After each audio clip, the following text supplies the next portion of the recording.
We're going to get Fed minutes later today. You're going to be watching closely. Anything in particular? Well, a lot of people are going to be looking to see if there's any hint what in particular caused that U-turn that they made to go from structured to patient. But I suspect if there is one or two things, they probably laundered them out of the minutes.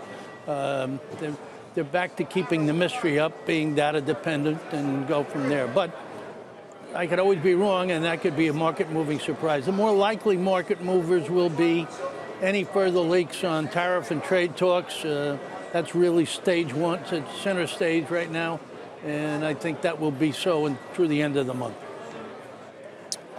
Odds are higher of a cut this year than a hike.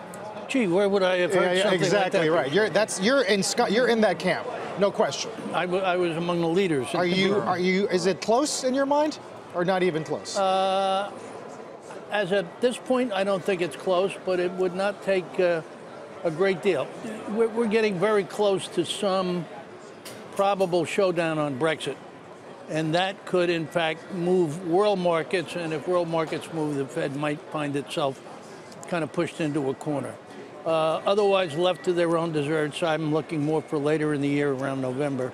But again, world for a events, rate cut. Yes, but things could change if world events change. But the consumer is actually strong. I mean, we had a flurry of GDP revisions downward for last quarter because of that retail sales number, and that really kind of threw some questions. But when you get the results that we saw from a Walmart, that really lends credence to the idea that the consumer is actually very strong. If you've got a strong consumer, GDP's got to hold up too. How can you have a recession or approach that even in terms of a slowdown when you have such a strong consumer? The numbers just don't add up.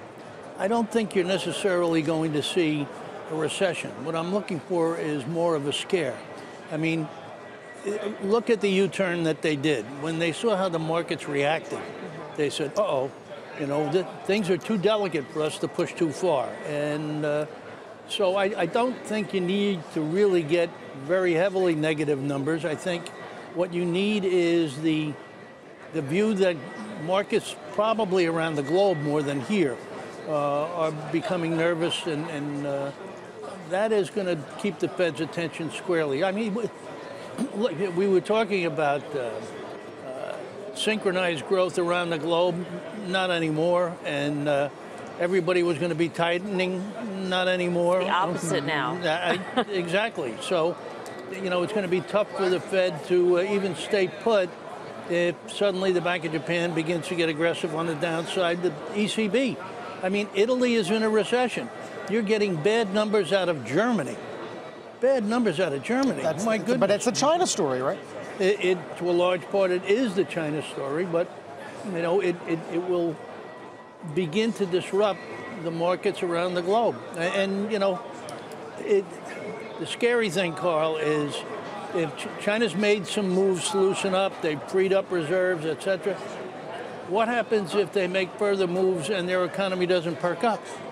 What if they're in a kind of short-term but secular downturn in the economy?